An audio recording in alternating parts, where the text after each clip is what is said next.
Thank you. Thank you. Please take your seats.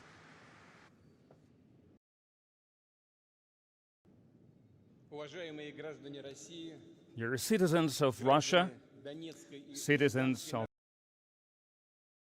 the Donetsk and Lugansk People's Republics, residents of Zaporozhye and Kherson regions, deputies of the State Duma, senators of the Russian Federation.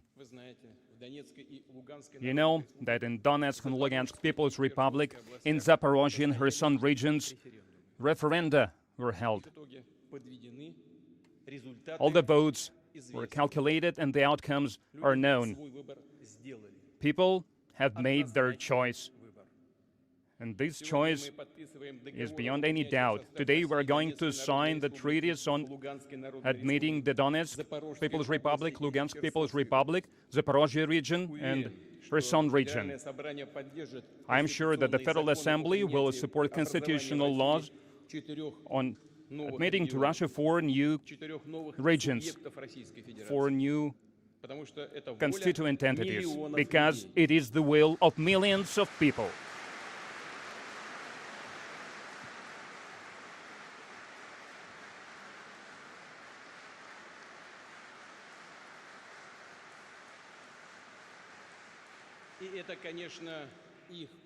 And of course, it is their right, it is their inherent right, which is enshrined in the Article 1 of the UN Charter, which directly says about the principle of equality and self-determination of peoples. Once again, I would like to reiterate, it's an inherent right. It is based on the historical unity in the name of which generations of our ancestors were winning their battles, those who from the roots of ancient Rus for centuries was creating and protecting Russia. Here in the new Russia, Rumyantsev, Suvorov and Ushakov were fighting. They were founding new cities by Catherine the Great and Potemkin. Our fathers, grandfathers stood their ground during the Great Patriotic War here, and we will forever remember the heroes of the Russian Spring, those who did not agree with the new Nazi coup d'etat in Ukraine in 2014, all those who died for the right to speak their native tongue, to preserve their culture, traditions, values, and faith, for the right to live. These are the warriors of Donbass, martyrs of Odessa and Khatyn, victims of the terrorist attacks perpetrated by the Kiev regime, volunteers and militiamen, civilians, children, women, elder people, Russians, Ukrainians, people of various ethnicities. The true people's leader of Donetsk, Alexander Zakharchenko, battle commanders Zhoga, Kachura, Mozgovoy, Sergei Gorenko, the attorney of the People's Republic, all our soldiers and officers who died as heroes during the special military operation. They are true heroes. Heroes of great Russia. Please, let's honor them with a minute of silence.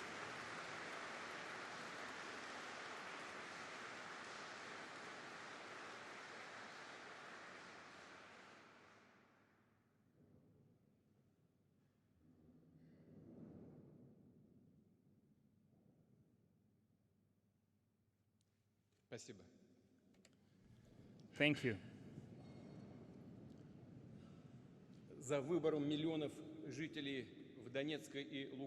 Millions of people in Donetsk and Lugansk People's Republic, in Zaporozhye and Kherson regions, they made their choice, and our common destiny and millennia history is behind us.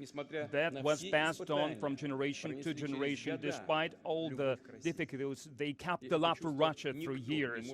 And these feelings cannot be destroyed in us by anyone. That's why older generations and the youth, those who were burned up for the tragedy of the collapse of the Soviet Union, voted for our unity, for our common shared future. In 1991, in Belovezhskaya Pucha, without asking about the will of regular citizens, representatives of those party elites made the decision to bring their homeland to collapse. And the people, they were torn apart from their motherland. It dismembered our unity, national unity, turned into a disaster. Like after the revolution, they were dividing borders. Some were behind the scenes, and the latest leaders of the Soviet Union, despite the direct expression of will at the referendum of 1991, they destroyed our great country. They just presented it to the people as a fact. Maybe they didn't completely understand what they were doing and what would be the consequences of this. But this doesn't matter anymore. The Soviet Union is no more. The past cannot be fixed. And Russia today doesn't need this. We are not striving for this, but there is nothing stronger than the willingness of millions of people who culturally, in their faith, in their language, in their traditions, consider themselves to be part of Russia, whose ancestors for centuries lived in one state. There is nothing stronger than their willingness to go back to their true historic homeland. For long 8 years, peoples in Donbass were shelled, were blockaded, were put under genocide. And in Kherson and Zaporozhye, they were trying to cultivate hatred in them towards Russia. And now Kiev regime was threatening them with death to school teachers, to women who were working in the election committees. They were intimidating with reprisals millions of people who came to express their will. But broken people of Donbass, Zaporozhye and Kherson, they made their choice. I want Kiev regime and their sponsors from the West to hear me, to heed me. I want everyone to remember that people who live in Donetsk and Lugansk and Kherson and Zaporozhye, now they become our citizens forever.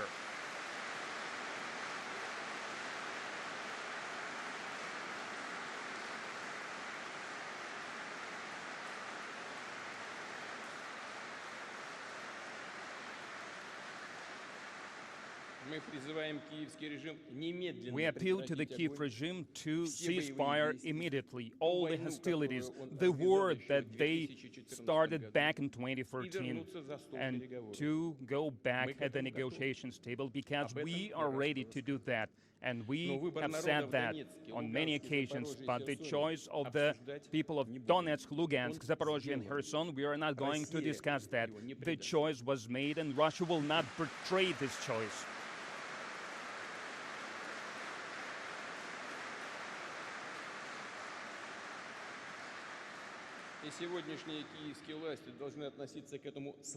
And the Kiev authorities, they should see this expression of will with respect.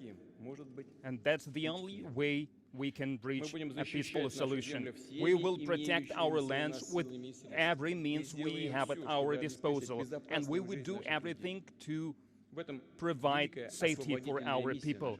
This is the great liberating mission of our people. We will restore destroyed cities and towns, schools, hospitals, theaters, and museums. We will restore and we will develop industrial enterprises, infrastructure, factories, social and pension support, healthcare and education. And of course, we will raise the level of security together. We will make it so that people in the new region felt the support of the entire people of Russia, of the entire country, of all the republics, of all the regions of our great homeland and vast homeland.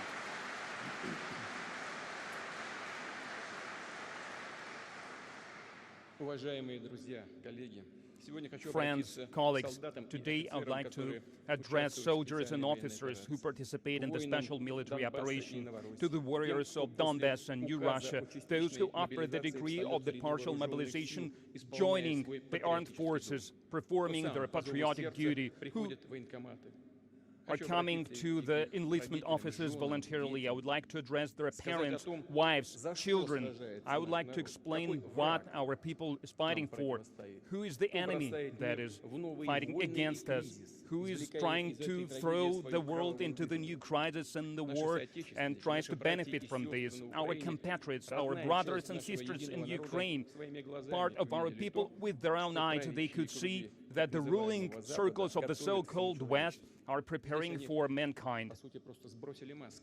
Basically, now they threw away their masks, and we can see their real faces, their true faces. After the collapse of the Soviet Union, the West decided that all of us will have to follow their dictate. Back then, in 1991, the West thought that Russia, after this kind of shock, will never recover, and Russia will continue to follow the path of collapse. And it almost happened. We all remember these horrible 1990s, full of famine and hopelessness, but Russia withstood.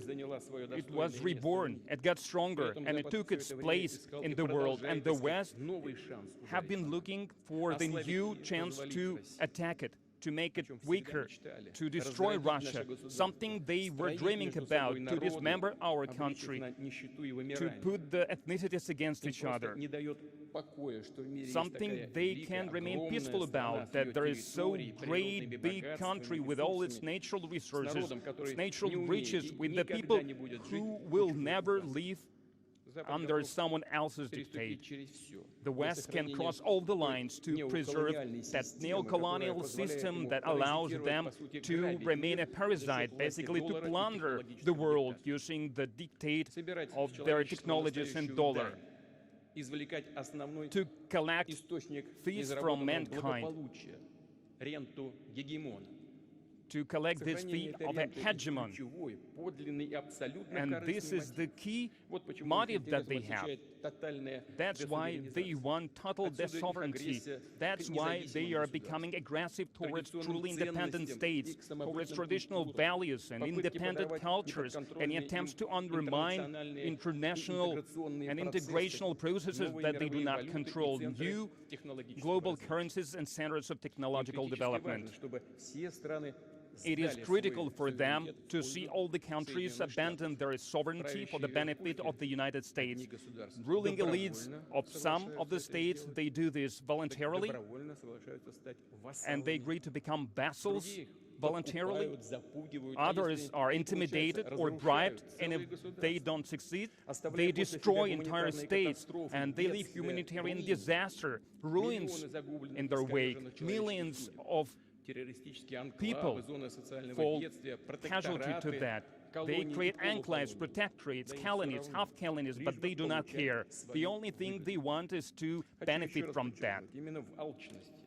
Again, it is this will to dominate is the origin of the war, that the hybrid war that the West is waging against Russia. They do not wish us to be free. They want us to be a colony. They don't want to have a partnership with us. They want to plunder us. They want us to be slaves, not free citizens. Free thought is not what they want us to have. Free philosophy is not what they want us to have. That's why they kill our philosophers. And our well-being is a threat to them. Our development is a threat to them. They don't want Russia to thrive. We want Russia to thrive. We need Russia.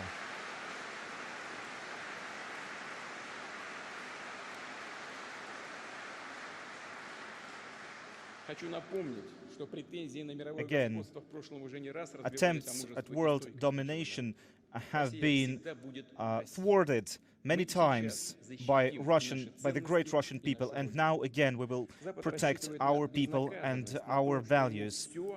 Our enemies believe that they will not have to suffer the consequences of their actions, that there will be no ramifications, but that is not true. All the agreements that had been reached before on global security or agreements between governments are no longer respected or valued. Many of our former leaders actually listened to our Western enemies and decided to give up their weapons, their power, their everything. They listened to the lies and they believed them. And that led to what is now called a rules-based world order. What rules are we talking about? Who agreed on those rules that the West proclaim? These are all lies. These are all double standards and hypocrisy.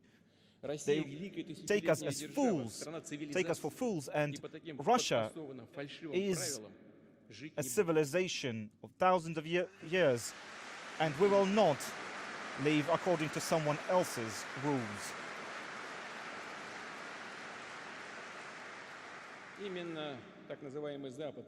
It is this so-called collective West that trampled on the principles of indivisibility of borders, and now it decides unilaterally who has the right for self-determination and who doesn't have that right. Why? What is the rationale for their decisions? Who gave them the right to decide all of that? Nobody knows that. This is why they were so enraged by the free choice of the people in Crimea, in Donetsk, in Lugansk, in Zaporozhye, in Kherson.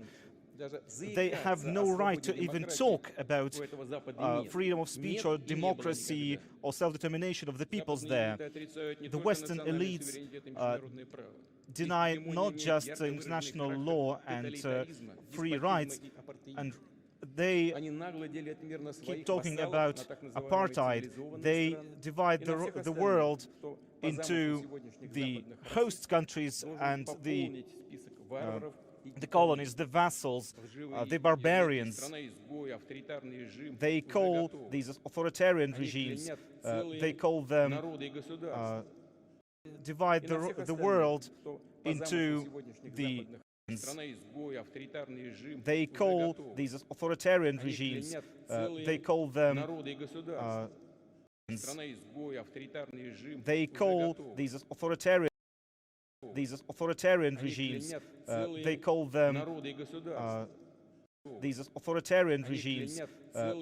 them discriminating and dividing peoples into groups and dominating them. We will never accept this kind of nationalism and racism in Russia.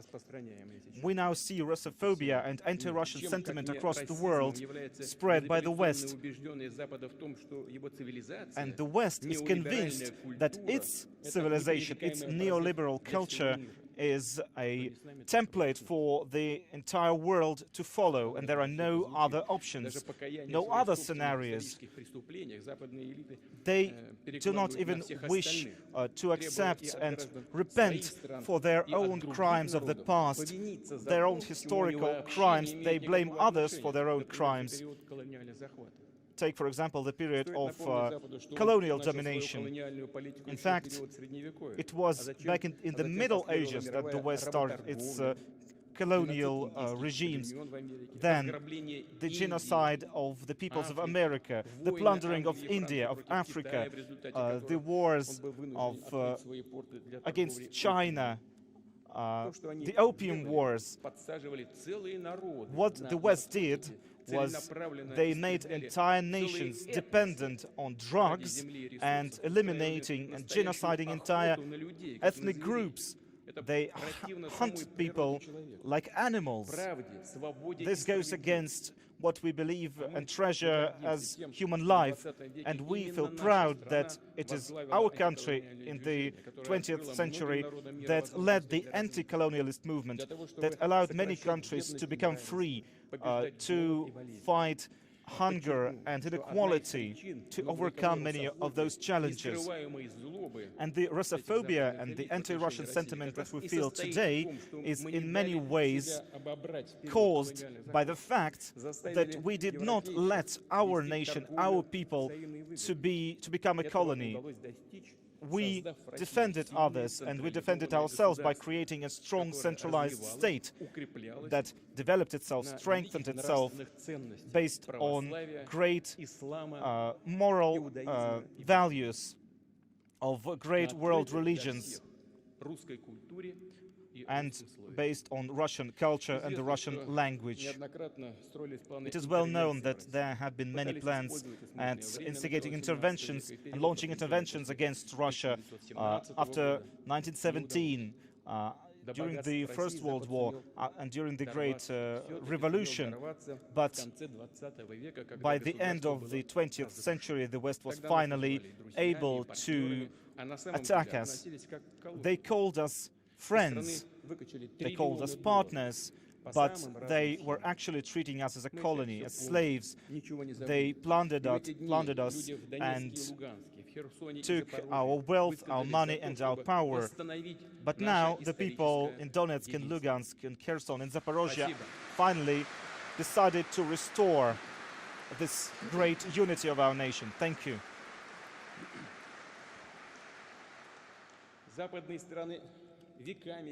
The Western nations for ages have been saying that they bring democracy and freedom to the world, but it's entirely the opposite. Instead of democracy, they enslave.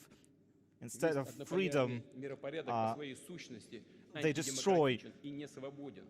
The Western world order is not free. It is hypocritical and full of lies. The US is the only nation in the world that used nuclear weapons, twice destroying the towns of Hiroshima and Nagasaki. Let me remind you that together with the UK, the US during World War II annihilated Dresden, Hamburg and Cologne, and that there was no rationale behind that. There was no need to destroy with air bombardment these great cities. They wanted to do that to intimidate the Soviet Union. That was their only goal. The West left a horrible history in Vietnam, where they used napalm and other horrible tactics. Remember the Republic of Korea and their actions there. They keep calling South Korea their own allies. What kind of allies are these? We know that many of the leaders of those countries that are perceived as allies of the West are being followed, and there are various devices used to listen to them and spy on them.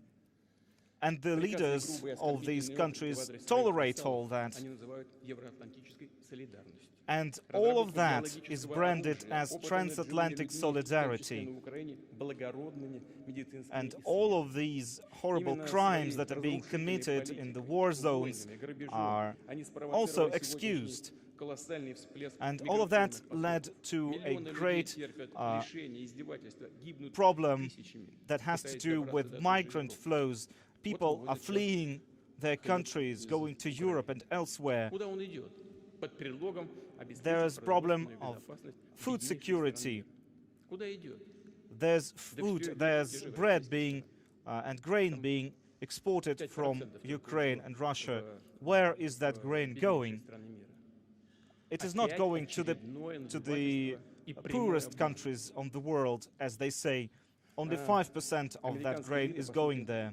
It is all based on lies. And the Western elites are using the tragedies of these people to strengthen themselves, to destroy sovereign countries. The same goes for Russia, for the identity. This actually concerns the identity of France, Germany, and many other countries. They keep. There are calls on for imposing more and more sanctions against Russia, and the leaders of Europe concede to that. But they must realize that when they are deprived of Russian resources and Russian energy, they will suffer a heavy blow on their own industries. This is not just being subservient to the United States by Europe. This is a direct betrayal of their own people. In fact, what we saw recently was a direct diversion and direct attack on the Nord Stream pipelines. In fact, they started destroying the energy infrastructure of Europe. Who profits from that? Well, those who profit from that are the ones who are responsible, are the ones who are the perpetrators. It is this regime is all based on violence and intimidation. This is why we see hundreds of military bases emerging all around the world. This is why we see attempts at creating new military alliances, such as AUKUS. We see the Washington-Seoul, Tokyo trifecta emerging, and any attempt to challenge this Western hegemony is perceived as a direct threat that requires an immediate response, because all they need, all the West needs, is complete dominance. When they talk about their plans, they say that they're peaceful, but they're hypocritical. They talk about containment. And this word, containment, has been found in almost every security document of the West. What does this containment mean? It means undermining the development of any independent and sovereign center of power. We have seen this in Russia, we have seen this in the Middle East, in Africa, in Asia. And we know that whenever even the allies of the US go against the party line of the United States, the United States even attacks their own allies. Nobody is safe. Everyone can become a target, including our allies, the countries of the Commonwealth of Independent States. We have seen a sanctions blitzkrieg against Russia. When they started it, they believed that they will be able to control the world and place it under its whims. Some people believed that would happen, but the majority of states do not want to follow that agenda. They choose a path of cooperating with Russia. This kind of defiance is not something that the US expected to see. They have been accustomed to using violence, and they believe that this instrument of violence and direct threats is something that will work indefinitely. But this kind of politics is not just the product of the idea of American that America is special. There are many other origins of this. They are using fakes. They are using direct and propaganda. They are lying, just like Goebbels did. And the more brazen the lie is, the more people believe in it. But you cannot feed people with money that you continuously print. When you continue to push money into the economy, you cannot. It cannot become energy or gas that will warm your flats. You cannot feed people with money.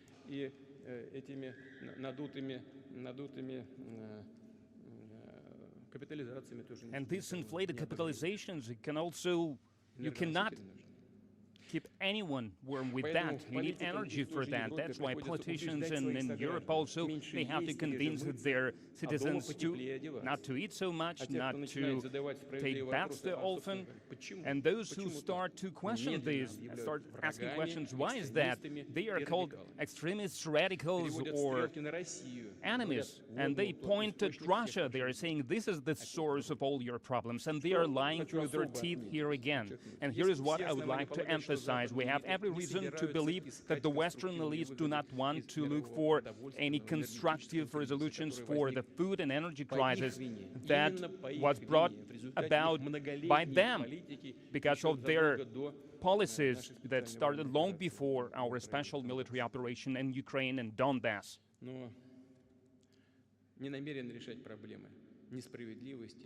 And they do not want to resolve these issues of inequality, of injustice. They want to use other recipes that they are so used to. And I would like to remind you that the controversies of the early 20th centuries were resolved by the West by the World War II. And the profits from the U.S. helped the U.S. to overcome their Great Depression to become the greatest economy of the world, and they enforced their dollar as global reserve currency in the crisis of the 1980s. And it exacerbated also back in the 1980s, but the West overcame it by using the resources of the Soviet Union that was falling apart and eventually collapsed. This is a fact. And to get themselves entangled from these controversies, they want to break Russia. Other states that choose sovereign path of development to plunder someone else's riches more and to use these riches to fix their problems more. And if this doesn't happen, I do not exclude it that they will try to bring the system to the outright collapse, and they will shift the blame on someone else, or they might use their famous formula that the war will resolve every problem. Russia understands its responsibility or its global community, and they want to bring these hotheads back to their senses. Obviously, this neo-colonial model is doomed to fail, and I would like to reiterate that there are true masters. They will cling to it until the end, because they have nothing else to offer the world rather than this pillaging, plundering system, because they want to deprive billions of people, most of the people, they want to deprive them from their right for justice and freedom of choice for their future. And now they shifted to the radical denial of the traditional values, religion, of family. Let's answer these simple questions now. I would like to go back to what I've said. I would like to address all the people of the country, not only to those colleagues that are attending here now. I would like to address all the people of Russia. Do we really want to have in Russia, instead of mothers and fathers, to have parent number 1, parent number 2, parent number 3? What kind of an extinction? Do we want them to impose this understanding that instead of males and females, there are some genders? And do we really want them to go through gender change operations? Do we really want it for our children? It is unacceptable for us, because we have the future of our own, which is different. And the Western elites, they are working against all the communities, against the peoples of the Western countries as well. It is against everyone. They want to bring back all the traditional values, traditional faith, and it's like the religion upside down. Looks like blatant Satanism. When Jesus Christ was talking about false prophets, he was saying, you will recognize them by the fruits they will yield. And we can already see this fruit, not only in our country, but everywhere. And it is becoming obvious to many people in the West as well. The West is entering the time of fundamental changes. New centers of development are emerging, and they represent the majority of global community. And they are ready to voice their interests, and they are ready to protect and defend their interests. And multipolar world for them is the way to defend their sovereignty, to acquire the true freedom, true independence, and future. Their right for independent, creative, independent development, to harmonious process all across the world, and in Europe and the United States also. We have a lot of like-minded people, and we can feel it, we can see it, we can feel their support.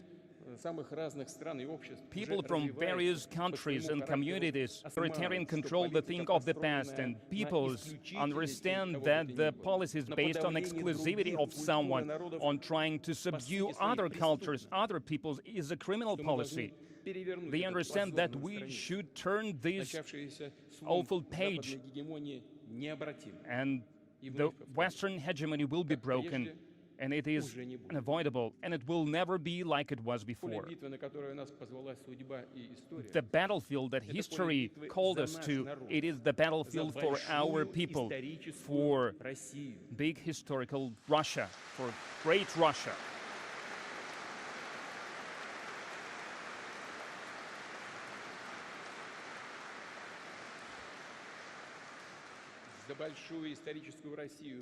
for great historic Russia, for future generations, for our children and great children, when we have to save them from enslavement, from awful experiments that are aimed at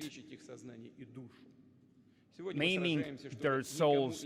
And we fight today so that never could think ever again that Russia, our people, our language, our culture can be just cancelled from history. Today, we need to consolidate all our society. And this consolidation should be based on the sovereignty, on freedom, on creativity, on justice. Our values are humanity, mercy, compassion. I would like to conclude my address with the words of the true patriot, Ivan Ilyin.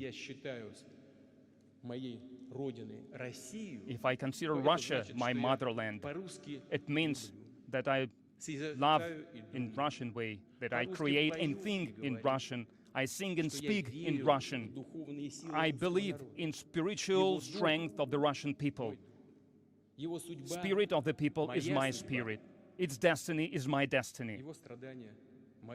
Its suffering is my grief. Its prosperity is joy to me. And the great spiritual choices behind these words, and many generations of our ancestors followed this path. And today we are making this choice.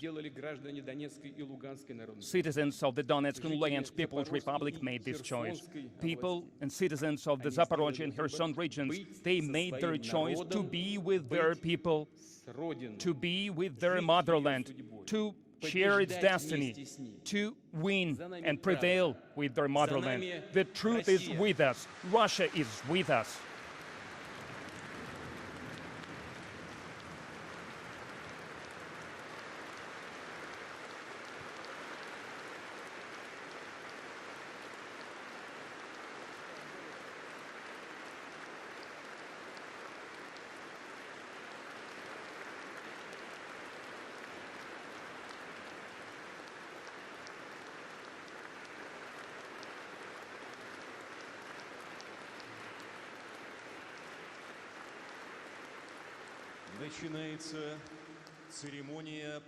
We start the ceremony of signing the documents.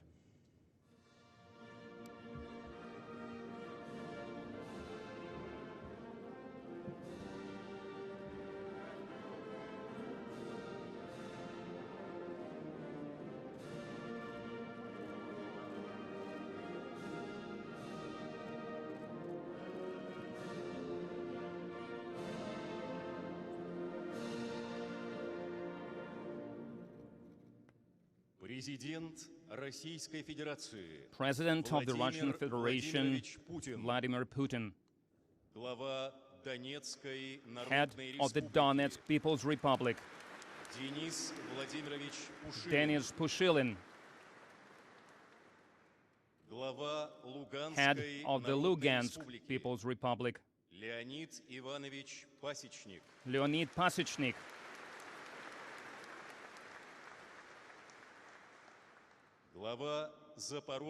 Head of the Zaporozhye region,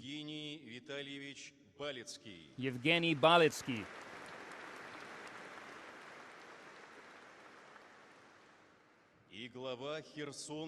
And the head of the Kherson region, Vladimir Saldo.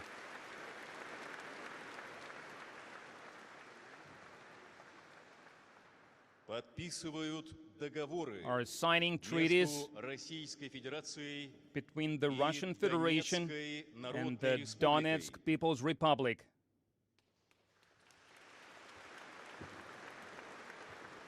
The Russian Federation and the Lugansk People's Republic.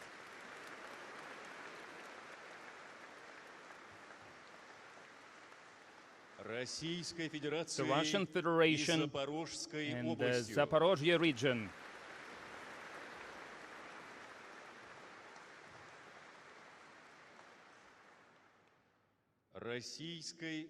The Russian Federation and the Kherson region.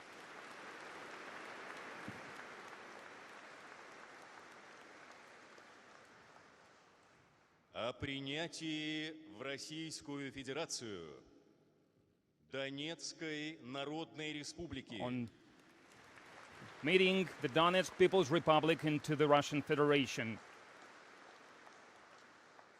Луганской Народной Республики, of the Lugansk People's Republic, Запорожской области, of the Zaporozhye region,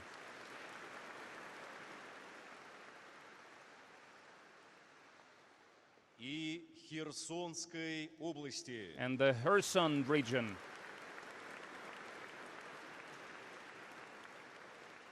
и образовании в составе Российской Федерации and on the новых creation of субъектов new constituent entities within the Russian Federation.